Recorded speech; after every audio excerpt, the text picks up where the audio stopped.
Guys, welcome back in our YouTube channel Commerce with Sanjeev sir. Friends, today we will discuss and study about a very important topic, chapter number 3, accounting principles. क्या होते हैं accounting principles, ये आज हम बहुत easy तरह से समझेंगे। और ये जो चैप्टर है फ्रेंड्स, वो बेस है आपके जो आगे के चैप्टर्स हैं उनके लिए। सो गाइज, इसको बहुत अच्छे से समझिएगा कि क्या प्रिंसिपल्स होते हैं, कौन कौन से होते हैं, इनकी कैरेक्टरिस्टिक्स कौन कौन सी हैं, फीचर्स कौन कौन से हैं और लिमिटेशंस कौन कौन सी हैं। इस चैप्टर से बस इतना ही पूछा जाएगा, बाकी कुछ नहीं पूछा जाएगा। तो आप ये माइंड में सेट कर लीजिएगा कि अकाउंटिंग प्रिंसिपल्स का मतलब आपको पता होना चाहिए, इसके फीचर्स पता होना चाहिए, इसमें जो कॉन्सेप्ट हैं उनके बारे में आपको पता होना चाहिए कि यानी अकाउंटिंग कॉन्सेप्ट कौन कौन से हैं और अकाउंटिंग प्रिंसिपल्स कौन कौन से हैं। इतना अगर आपने जान लिया तो समझ लिए कि ये चैप्टर आपका कंप्लीट हो गया। ओके, और ये बेस प्रिपेयर करेगा जो हमारे नेक्स्ट चैप्टर्स हैं उनके लिए। तो आइए शुरू करते हैं। फ्रेंड्स, हम बात करते हैं अकाउंटिंग प्रिंसिपल्स की। चैप्टर नंबर 3 है ये 11th के लिए। तो यहाँ पर अकाउंटिंग और प्रिंसिपल्स जो वर्ड्स हैं, वो अकाउंटिंग का मतलब क्या है ये बिफोर मैं पहले ही बता दिया है, और प्रिंसिपल्स का मतलब क्या होता है ये आज मैं आपको बताऊंगा। देखो, अकाउंटिंग का मतलब होता है कि जब कोई भी बिजनेस ट्रांजैक्शन होता है तो उसको आइडेंटिफाई करना कि वो किस अकाउंट से रिलेटेड है, उस अकाउंट में उसकी according to rule and regulations posting करना, रिकॉर्डिंग करना, वही हमारी क्या कहलाती है, अकाउंटिंग कहलाती है। क्योंकि जब कोई ट्रांजैक्शन होता है उसको हम सही रिकॉर्ड करते हैं, उसको जब जर्नलाइज करके लेजर में पोस्ट कर देते हैं, ट्रायल बैलेंस में करते हैं और उससे फाइनल अकाउंट्स जब बना लेते हैं तो उससे हमें रिजल्ट मिल जाते हैं। तो अकाउंटिंग एक हमारी ब्रॉड प्रोसेस है, एक लॉन्ग प्रोसेस है, जिसके द्वारा किसी ट्रांजैक्शंस को वहां पर सेट करना और उस ट्रांजैक्शंस के जो पूरा समरी है उससे एक रिजल्ट फाइंड आउट करना, ये तो अकाउंटिंग हो गई। अब वो अकाउंटिंग किस बेस पर हम करें यही हमें समझना होगा, किसके लिए, प्रिंसिपल्स के लिए। तो प्रिंसिपल्स जो होते हैं जिनको हम सिद्धांत कहते हैं, जो प्रिंसिपल्स होते हैं वो होते क्या हैं। देखो, प्रिंसिपल जो हैं इनको सिंपली ऐसे करके समझिएगा कि हमें जो कुछ करना है उस पर जो रिसर्चेस हैं पहले से ही हो चुकी हैं, और जो रिसर्चेस हुई हैं उनके क्या रिजल्ट निकल करके आए वही बाद में क्या बन गए, हमारे प्रिंसिपल्स बन गए। तो principle is a result of searching which has been done before us, यानी हमसे पहले जो किया कर लिया गया है वो उसका जो रिजल्ट है वही हमारा क्या कहलाता है, प्रिंसिपल्स। अब इसको एग्जांपल के थ्रू मैं समझाता हूं। जैसे आपने मोस्टली लोगों को सुना होगा कि अगर किसी के लिए क्रेडिट में सेल कर दो तो पेमेंट का कोई पता नहीं कब मिलेगा।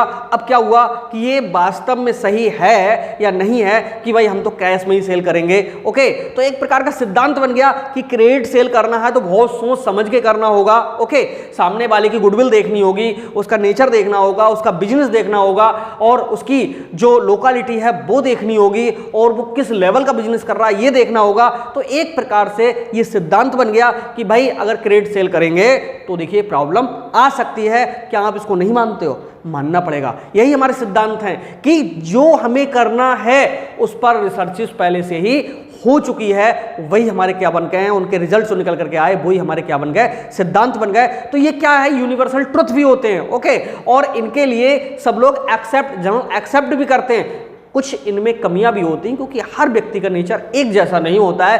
सो गाइज, इसके फीचर्स और लिमिटेशंस को भी मैं यहां पर बिल्कुल क्लियर कर दूंगा। तो यहां पर अब ये जो हमारा प्रिंसिपल्स है वो बिल्कुल आप समझ गए होंगे कि क्या होता है। एक प्रकार की जो परंपरा चली आ रही है, या जो आप एक शब्द सुना होगा हमने, डॉक्ट्राइन। ओके, यानी जैसा हमने प्राचीन समय से होते हुए देखा है उसका जो रिजल्ट है आज भी हम लोग महसूस करते हैं, वही हमारे क्या होते हैं, अकाउंटिंग प्रिंसिपल्स। यानी किस बेस पर हम अकाउंटिंग करें वही हमारे अकाउंटिंग प्रिंसिपल्स होते हैं। ओके, कौन कौन से ऐसी परंपराएं हैं, ऐसे सिद्धांत हैं, ऐसी बातें हैं, ऐसे पॉइंट्स हैं जो हमें एक्सेप्ट करके और तब अपनी अकाउंटिंग करनी चाहिए, जिससे हमारे जो रिजल्ट्स हैं एकदम एक्यूरेट प्राप्त हो, वही हमारे क्या होते हैं, प्रिंसिपल्स होते हैं। ओके, अब हम प्रिंसिपल्स को समझने के बाद बात करेंगे हम किसका, फीचर्स ऑफ अकाउंटिंग प्रिंसिपल्स। क्या है फीचर्स ऑफ अकाउंटिंग प्रिंसिपल्स? देखो, पहला फीचर है बेस्ड ऑन जनरल रूल्स। ये जो बेस्ड होता है वो जनरल रूल्स पे होता है, यानी कोई 100% ये कह नहीं सकता कि नहीं ये ऐसा होगा ही होगा। एक सामान्य सा रूल होता है, कोई स्पेसिफिक रूल्स नहीं होता, जनरल रूल्स होता है कि हाँ भाई ये जो अकाउंटिंग प्रिंसिपल्स हैं इस तरह से एक्सेप्ट किए जाते हैं, तो यहाँ पर बेस्ड ऑन जनरल रूल्स कहेंगे। नेक्स्ट है launched by basic of logic and experience. ये जो लॉन्च किए जाते हैं वो लॉजिक पे और एक्सपीरियंस पे, दोनों पे ये लॉन्च किए जाते हैं। आप समझ गए होंगे लॉजिक का मतलब कोई ना कोई तर्क वितर्क, और एक्सपीरियंस का मतलब है कि जो लोग बिजनेस पहले से कर रहे हैं या जो इसमें स्टडी किए हुए हैं। जैसे आप लोग बिजनेस स्टडी जब कर रहे हो तो आप बहुत चीज़ें ऐसी सीख रहे हो जो अदर्स को नहीं पता है, तो आपके पास में एक एक्सपीरियंस आ जाएगा, और कोई भी इवेंट होती है उसका कोई ना कोई लॉजिक होगा, वो लॉजिक आप समझ रहे होंगे। सो गाइज हम कह सकते हैं कि जो अकाउंटिंग प्रिंसिपल्स हैं वो launched on basis of logic and experience. Third है बैडली एक्सेप्टेड। जो हमारे अकाउंटिंग प्रिंसिपल्स हैं इनको बैडली एक्सेप्ट किया जाता है, यानी हर व्यक्ति ये मानने को तैयार होता है, क्योंकि ये हैं कौन कौन से, इनके लिए तो मैं आगे का एक वीडियो एक और देखना होगा, उसमें होगा। वैसे मैं आपको बता दूं जैसे डुअल एक्सपेक्ट का जो प्रिंसिपल है, और अकाउंटिंग पीरियड का जो प्रिंसिपल है, बिजनेस इंटेंटिटी का जो प्रिंसिपल है, डुअल एस्पेक्ट का प्रिंसिपल है, और मनी मेजरमेंट का जो प्रिंसिपल है, ये सारे ऐसे प्रिंसिपल्स हैं जो किसी न किसी व्यक्ति ने कहीं ना कहीं इनको समझा, इन पर स्टडी किया, इन पर कोई ना कोई रिसर्च की और इनोवेट करके जो हमें रिजल्ट दिया वही हमारे आज प्रिंसिपल बने हैं। तो यहाँ पर इनको बैडली एक्सेप्ट किया जाता है, यानी हर बिजनेसमैन इनको एक्सेप्ट करता है। नेक्स्ट है फ्लेक्सिबिलिटी नेचर। देखो इनमें क्या होती है, फ्लेक्सिबिलिटी पाई जाती है। जब जब ये नीचे है कुछ ऐसे पॉइंट्स भी कि जैसे क्या है change by nature of business, यानी बिजनेस के नेचर से क्या होते हैं ये चेंज होते चले जाते हैं, यानी चेंज होने का मतलब कुछ इनमें बदलाव आ जाता है। नेक्स्ट है difference at the change of place. अगर प्लेस चेंज हो जाए तब भी इन पे मतलब कोई ना कोई इफेक्ट पड़ता है। सो गाइस हम कह सकते हैं कि there is flexibility nature of business principles, क्योंकि बिजनेस प्रिंसिपल्स जैसे जैसे हम इनका यूज करते हैं, अपनी जो मेंटलिटी है उसको सेट करते हैं, वैसे वैसे ये भी थोड़े चेंज होते हुए चले जाते हैं। और ये बहुत कुछ डिपेंड करता है बिजनेस के जो मैनेजर्स होते हैं,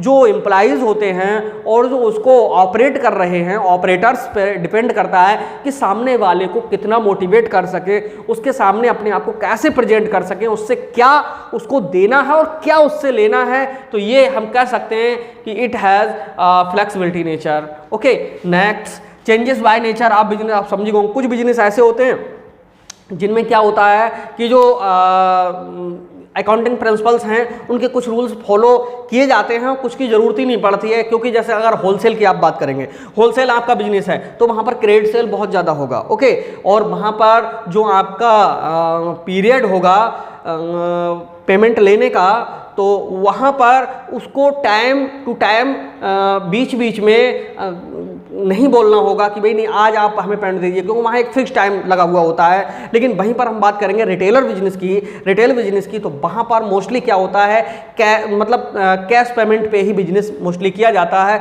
कुछ ऐसे कस्टमर्स जुड़ जाते हैं जिनको क्रेडिट दिया जाता है, लेकिन बट मोस्टली क्या होता है वहाँ पर कैश सेल ही होती है। सो गाइज ये यहाँ पर मैंने आपको फीचर्स समझाए थे, उम्मीद है समझ में आ गए होंगे। क्या थे features? Based on general rules, launch on the basis of logic and experience, badly accepted, flexibility nature, change by nature of business, difference at change of palace, यानी पैलेस चेंज होने पे इन पर डिफरेंस आ जाता है। कुछ इनमें कमियां भी हैं, तो इन कमियों को भी देख लेते हैं। कमी है lack of complete set of principles. जो प्रिंसिपल्स हैं उनको कंप्लीटली सेट नहीं कर सकते, यानी इनको हम 100% एक्सेप्ट नहीं कर सकते हैं। क्यों नहीं कर सकते हैं? क्योंकि इनको कहीं पर कोई भी व्यक्ति अपने नेचर से इनको इफेक्ट कर सकता है। नेक्स्ट है lack of general acceptancy of principles, और इनको साधारणतः हर व्यक्ति स्वीकार भी नहीं करता है, सभी नहीं मानते। उसका रीजन है कि जो जैसा होता है उसकी थिंकिंग भी वैसी ही होती है, और वो दूसरों के साथ में बिहेव भी वैसा ही करता है जैसा उसका खुद का होता है। सो गाइज यहाँ पर जो अकाउंटिंग प्रिंसिपल्स हैं वो एक जैसे प्रिंसिपल्स मतलब हमारे जो ऑल कस्टमर्स हैं उन पर, या जो क्लाइंट्स हैं उन पर इफेक्ट नहीं डाल सकते हैं। ओके, नेक्स्ट है difference in the application of principles. और इसमें क्या होता है, डिफरेंस होता है इनको अप्लाई करने में, क्योंकि हर जगह का एटमॉस्फेयर चेंज है, वहाँ के रूल्स और रेगुलेशंस जो भी हैं अलग अलग स्टेट के, अलग अलग प्लेस के। क्यों? क्योंकि आप अगर महानगर जैसे बड़े बड़े शहरों में जाते हैं तो वहाँ पर जो लोग रह रहे होते हैं उनका जो नेचर है, बिहेव है, वो अलग होता है। वहीं पर आप छोटे कस्बों में चले जाते हैं जहाँ पर छोटे लेवल के बिजनेस होते हैं, तो वहाँ के रहने वाले लोगों की जो मेंटालिटी होती है वो चेंज होती है। सो गाइस, यहाँ पर कह सकते हैं कि इनको 100% फॉलो करने में, समझने में और अप्लाई करने में कहीं ना कहीं कोई ना कोई प्रॉब्लम जरूर क्रिएट होती है। सो गाइस, ये अकाउंटिंग प्रिंसिपल्स थे जिनको इजीली आपको इसलिए समझाया गया कि जब अकाउंटिंग प्रिंसिपल समझाएं तो आप पहले से ही समझ जाओ कि ये होते क्या हैं और इनके फीचर्स क्या हैं और इनमें कमियां क्या क्या हैं। ओके, तो ये वीडियो कैसी लगी आप जरूर हमें बताइएगा। एक शॉर्टली फिर से क्विक रिवीजन करा दें, क्या है अकाउंटिंग प्रिंसिपल्स। देखो, प्राचीन काल से, ठीक है, जब से हमारी अकाउंटिंग शुरू हुई है तब से अब तक बहुत सारे ऐसे रूल्स एंड रेगुलेशंस बने हैं जो एक्सपीरियंस के बेस्ड पे हैं और जो कहीं ना कहीं उनमें कोई ना कोई लॉजिक है। तो लॉजिक एंड एक्सपीरियंस के बेस पर कुछ ऐसे रूल्स बनाए गए जो हमारे आज प्रिंसिपल्स बन चुके हैं। ओके, यानी एक प्रकार से उनको हम परंपरा कह सकते हैं, यानी उनको जो हम देख रहे हैं तो वो लॉन्ग टाइम से जो चले आ रहे हैं और महसूस भी करते हैं कि हाँ ये सही है या नहीं है या इसमें क्या हो सकता है। तो वही चीज़ें हमारी क्या बन जाती हैं, प्रिंसिपल्स बन जाती हैं। जैसे जो हमारे महात्मा गांधी जी थे, उनका एक सीधा सा सिद्धांत था कि वो हमेशा सच ही बोलते थे, यानी सत्य अहिंसा परमो धर्मा, यानी सत्य और अहिंसा ही उनका परम धर्म था। ये उनका अपना क्या था, प्रिंसिपल था, अपना एक सिद्धांत था। ओके, तो यहीं पर अकाउंटिंग को हम किस हिसाब से करें, कैसे करके करें जिससे हम जैसे रिजल्ट चाह रहे हैं वैसे हमें प्राप्त हों, इसी को हम कहते हैं अकाउंटिंग प्रिंसिपल। फ्रेंड्स, कैसा लगा वीडियो जरूर लिखिएगा। मिलते हैं नेक्स्ट वीडियो में और तब तक के लिए आपसे विदा चाहेंगे। Bye bye.